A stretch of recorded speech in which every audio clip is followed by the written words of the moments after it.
तो मूवी की शुरुआत में हम एक कपल को देख पाते हैं जो कि चुपके से एक रात एक घर पर चले जाते हैं। अब यहाँ पर वो लड़का उस लड़की को वहीं पर रखा हुआ एक क्राउन पहनाता है, जिसके बाद वो उस लड़की को प्रपोज करने चाहता है और लड़की हाँ भी कर देती है।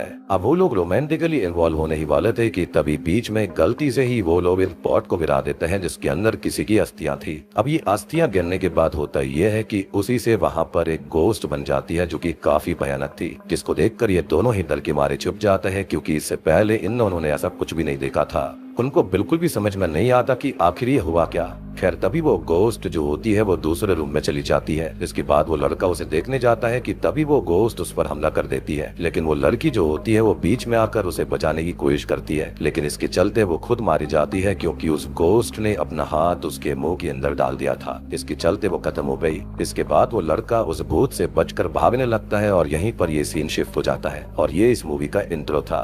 अब यहाँ से सीन चेंज होता है और हम फियोना नाम की एक लड़की को देखते हैं जो कि अपने घर पर थी। फियोना असल में एक मेडिकल स्टूडेंट होती है और इस वक्त वो अपने मेडिकल कॉलेज जा रही थी। खैर जाने से पहले वो नाश्ता निकालने के लिए फ्रिज की तरफ जाती है, लेकिन तभी उसे कोई आवाज लगाता है। ये सुनकर वो वार्न हो जाती है और एक नाइफ को अपने हाथों में लेकर आगे बढ़ने लगती है। तभी होता यह है कि एक फाइल उसके सामने आ गिरती है, जिसको चेक करने पर उसे उसकी दादी जी का फोटो मिलता है और दादी को इंडोनेशिया में ओमा कहा जाता है। खैर यहाँ पर हम उसके पीछे एक गोस्टली फिगर को भी नोटिस करते हैं जिसे फियोना नहीं देख पा रही थी। अब इसके बाद वो कॉलेज जाती है जहाँ पर वो क्लास ले रही होती है और इसी बीच क्लास के सारे बच्चे उसकी आंखों के सामने गायब हो जाते हैं और वहाँ पर अंधेरा छा जाता है। फियोना ये सब देखकर काफी डर गई थी कि अचानक से ये सब क्या हो गया। कि तभी फियोना के सामने वही गोस्ट आती है जो कि उससे हेल्प मांग रही थी। साथ ही साथ वो उससे ये भी कह रही होती है कि वो वापस आ जाए। यहाँ पर फियोना काफी घबरा जाती है और अचानक से अपनी ग्रैंडमा के घर पहुंच जाती है। यहाँ पर वो अपने फ्रेंड लूना को आवाज लगा रही थी और तभी वो फिर से क्लास में पहुंचती है।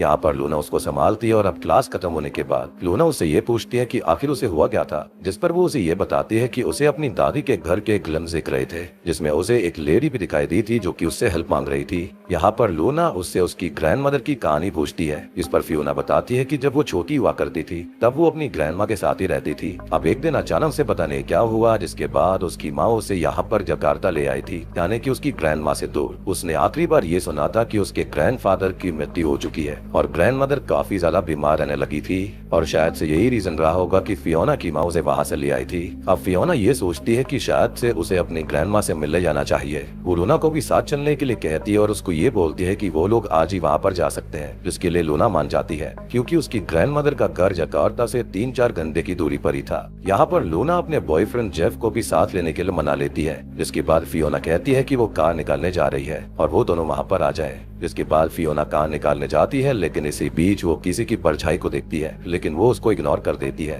अब पार्किंग लॉट में भी उसके साथ कुछ अजीब होने लगता है, लेकिन तभी वहाँ पर लूना और जेफ आ जाते हैं, जिसके बाद वो वहाँ से निकल जाते हैं। अब रास्ते में फियोना ड्राइव कर रही होती है कि तभी उसे फिर से वो आवाज सुनाई देती है उस गोस्ट की जो कि उससे हेल्प मांग रही थी, लेकिन फियोना इस पर ध्यान नहीं देती। इसी बीच उनके साथ कुछ अजीब घटित होता है। उनका नेविगेशन मैप जो होता है वो काम करना बंद कर देता है और ये सिर्फ फियोना के साथ नहीं बल्कि उन तीनों के साथ हो रहा था। अब उनको नहीं पता था कि जाना किधर है, इसलिए वो रास्ते में एक आदमी से पूछते हैं उनकी डेस्टिनेशन के बारे में, जिस पर वो आदमी कहता है कि वो तो काफी आगे आ चुके हैं, उनको काफी पहले ही एक टर्न लेना था। अब यहाँ फियोना पूछती है कि क्या वो इस रास्ते से नहीं जा सकते, जिस पर वो आदमी ये बोलता है कि जा तो सकते हैं लेकिन ये खतरनाक होगा क्योंकि अब अंधेरा होने वाला है। लेकिन वो लोग इसी रास्ते से जाने का डिसाइड कर चुके थे। लेकिन तभी रास्ते में चलते हुए उनके सामने एक गोस्ट अपीयर होता है, जिसको देखकर फियोना अचानक से ब्रेक लगा देती है और यहाँ पर गाड़ी एक पोल से जा टकराती है। खैर अब यहाँ पर उस गोस्ट को सिर्फ फियोना ही देख पा रही थी, बाकियों को वो नहीं दिखता।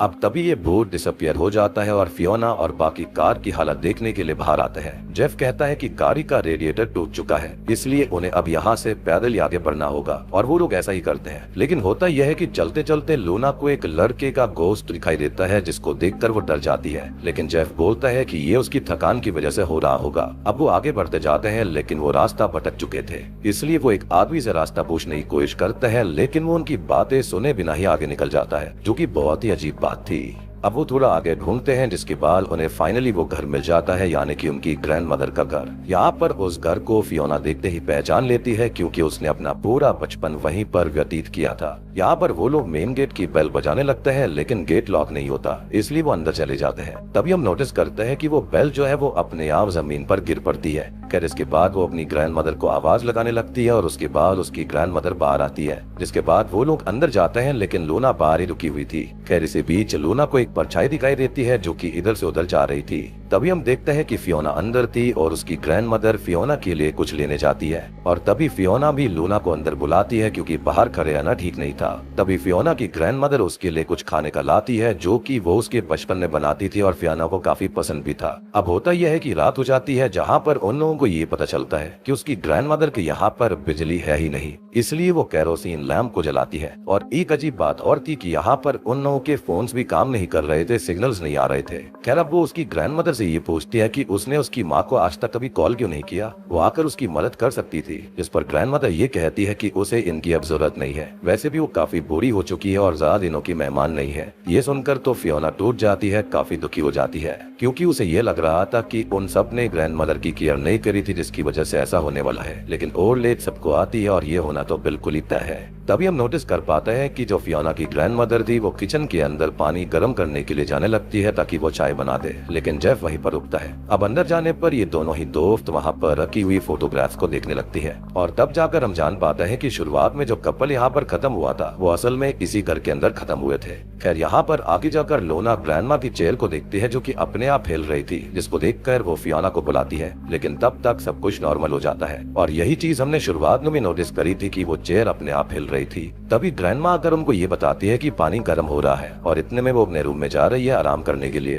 तभी हम जेफ को देख पाते हैं जो कि अपने टैप को ऑन करने की कोशिश करता है लेकिन इसका कोई फायदा नहीं होता। तभी जेफ को आवाज सुनाई देती है जैसे कोई उससे मदद मांग रहा हो, इसलिए वो फियोना और लूना के पास जाता है, लेकिन उन दोनों ने कुछ भी नहीं सुना था, न ही कुछ कहा था। खैर इसके बाद जेफ एक रूम में जाता है लेकिन वो उल्टे पैर पीछे हो जाता है क्योंकि उससे कुछ टकरा गया था। जेफ के पीछे हम एक साई को नोटिस करते हैं और जब जेफ पीछे पलटता है तब वो गायब हो जाता है और ये सब देखकर वो काफी घबरा गया था। खैर तभी वो क्लॉक के अंदर भी देखता है जिसके अंदर उसे गोस्ट का रिफ्लेक्शन दिखता है, यानी कि इस घर के अंदर कुछ ना कुछ गड़बड़ जरूर थी। इनफैक्ट जब से ये लोग वहाँ से निकले हैं या फिर ये कहे कि फियोना को जब से ये ड्रीम्स आ रहे थे तब से ही इन सब के साथ कुछ अजीब हो रहा था। तभी जेफ को एक हेल्प की आवाज सुनाई पड़ती है और वो जाने लगता है कि तभी वो गोस्ट उसके मुंह पर हाथ रख देती है। इधर हम लूना को देखते हैं जिसके सामने जेफ आता है जो कि पजेस्ड हालत में लग रहा था। वो लूना की गर्दन अचानक पकड़ लेता है और उसको हवा में उठा देता है। ये देखकर जल्दी से वहाँ पर फियोना आती है लेकिन इतने में ही जेफ उसे छोड़ देता है और खुद भी गिर पड़ता है। तभी वहाँ उसकी ग्रैंडमा आती है जो कि जेफ के सर के ऊपर अपने हाथों से कुछ करती है, जिसके बाद जेफ ठीक हो जाता है लेकिन वो बेहोश हो गया था। यहाँ पर फियोना लूना के पास जाती है और उससे ये पूछती है कि क्या जेफ और उसकी लड़ाई हुई थी, लेकिन यहाँ लूना कहती है कि कोई लड़ाई नहीं हुई। उसे लगता है कि जेफ पजेस्ड हो गया था और इस घर में हो ना कुछ तो अजीब है। ये सुनकर फियोना को बहुत गुस्सा आ जाता है और वो उसे खरी खोटी सुनाने लगती है क्योंकि वो मेडिकल स्टूडेंट होकर पढ़ी लिखी होकर ऐसी बातें कर रही थी। लेकिन बाद में फियोना को रिग्रेट होता है और वो लूना से माफी मांगती है और वो दोनों गले लगते हैं। खैर इसी बीच वहाँ पर उसकी ग्रैंडमा आ जाती है जो कि ये कहती है कि जेफ अब बिल्कुल ठीक है और वो आराम कर रहा है और इसलिए उसे कोई भी डिस्टर्ब ना करे। इसी बीच दादी चलते चलते एकदम से गिरने लगती है लेकिन फियोना और लूना उसको पकड़ लेते हैं,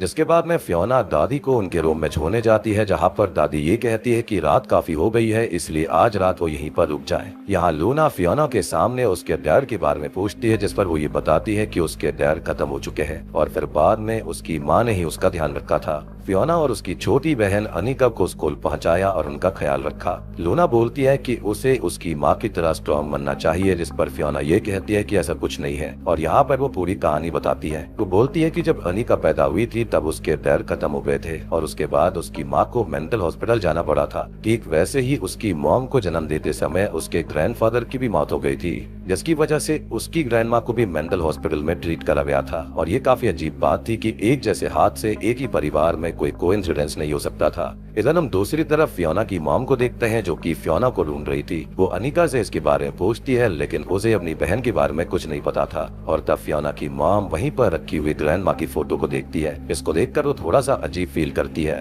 तभी ग्रैंडमा के घर में हम जेफ को देखते हैं जो कि सो रहा था कि तभी उसके सामने वो गोस्ट आ जाती है और उसे फिर से पदस कर लेती है। इधर लूना और फियोना आपस में बात कर रहे होते हैं। यहाँ पर लूना जेफ के लिए परेशान थी कि आखिर उसके साथ हुआ क्या है कि तभी फियोना सो जाती है और लूना चाय पीने के लिए किचन में जाती है कि तभी उसके पैरों पर वो गोश्त आकर लिपट जाती है और वो उसके पास आने लगती है। लेकिन तभी लूना वहाँ से भाग जाती है और जेफ से टकरा जाती है और वो जेफ से गले मिलती है। लेकिन हम देखते हैं कि जेफ के हाथों में चाकू था और वो लूना के ऊपर हमला करने लगता है और तभी लूना की आँख खुल जाती है। दरअसल ये लूना का एक सपना था, लेकिन फियोना और लूना दोनों को हेल्प हेल्प की आवाज सुनाई दे रही थी और पीछे पलटने पर वो देखते हैं कि उनके पीछे एक लड़की बैठी हुई है। इसको देखकर वो वहाँ से भागने लगते हैं। तभी बाहर उन्हें उनकी दादी मिलती है जो कि अचानक उनके सामने आ गई थी और फिर से यहाँ पर दादी को चक्कर आने लगते हैं और वो दादी को पकड़ती है और दादी उनको ये कहती है कि वो यहाँ से बाहर ना जाए क्योंकि बाहर काफी बुरे लोग हैं। और यहाँ पर दादी को छोड़ने के बाद दोनों वहाँ पर उस घर से बाहर निकलने के बारे में सोचते हैं, लेकिन फियोना अपनी ग्रैंड माँ को भी बाहर निकलना चाहती थी। खैर वो दोनों अपस्टेयर्स पर जाकर चेक करने लगते हैं कि आखिर वहाँ क्या है कि तभी उन्हें कहीं से किसी के रोने की आवाज आ रही थी जो कि एक रूम से आ रही होती है। यहाँ पर फियोना उस रूम को ओपन करने लगती है, लेकिन लूना उसे रोकती है। लेकिन इसके बावजूद भी फियोना रूम को खोल देती है और अंदर जाती है। तभी उनको एक लड़की दिखाई देती है जो कि गायब हो गई थी और इसी बीच उन्हें वहाँ पर गोस्ट भी दिखाई देती है, जिसको देखकर वो दोनों भागने लगते हैं। तभी वहाँ पर हम एक लोकल आदमी को देखते हैं जो कि ग्रैंड माँ के घर के मेन गेट को ओपन होता हुआ देखकर डर जाता है। साथ ही साथ वहाँ पर वो उस बेल को भी देखता है जो कि गिरकर टूट चुकी थी। ये देखकर वो भागते हुए विलेज में कुछ लोगों को ये बात बताता है। खैर तभी हम फियोना और लूना को देखते हैं जो कि एक घर के बाहर आकर नॉक कर रहे थे ताकि उनको कुछ हेल्प मिल पाए।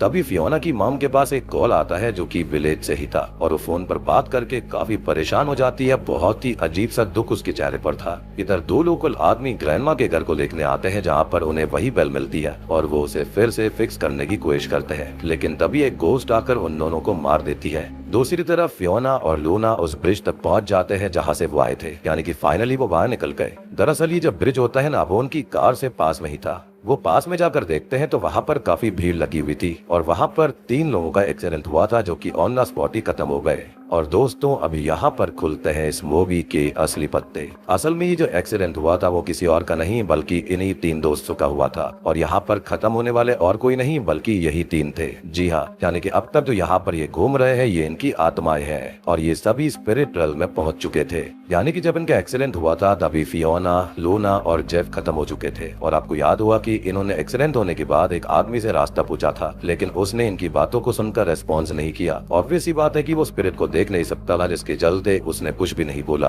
और अब जब ये बात इनको पता चलती है तो ये दोनों काफी रोने लगती है, जिसके बाद वो रोते हुए फिर से ग्रैंडमा के घर के पास पहुंच गए थे। जिसके बाद वो अंदर जाते हैं जहाँ पर वो दोनों धीरे धीरे गोस्ट बनते जा रहे थे। तो हुआ ये था कि जब ग्रैंडमा के हस्बैंड खत्म हुए थे तब ग्रैंडमा काफी ज्यादा उदास रहने लगी थी और अब इसी बीच एक दिन वो शुरुआत वाला कपल वहाँ पर आ गया था और उन्होंने ग्रैंडमा के हस्बैंड की अस्थियों का जो पॉट था वो गलती से गिरा दिया, जिसकी वजह से शायद हुआ ये कि जो उनके परिवार के ऊपर कर्ज था वो शायद से रिलीज हो चुका था। अब देखो यहाँ पर एक बात बताई गई थी कि जब भी कोई बच्चा पैदा हुआ करता तो उसके हस्बैंड की मौत हो जाया करती थी और साथ ही साथ जो माँ होती थी उसको मेंटल इश्यूज आ जाया करते। तो माइट भी एक संतान के रूप में इन्होंने सेटन से या फिर डीमन से डील करी होगी और वो डील ये होगी कि जब भी कोई बच्चा पैदा होगा तो उस डीमन को भेंट में देना होगा। लेकिन इन लोगों ने ऐसा नहीं किया, जिसके चलते हस्बैंड को ये डीमन ले जाया करता और बाद में जो फीमेल होती थी उसको भी वो टॉर्चर करा करते थे।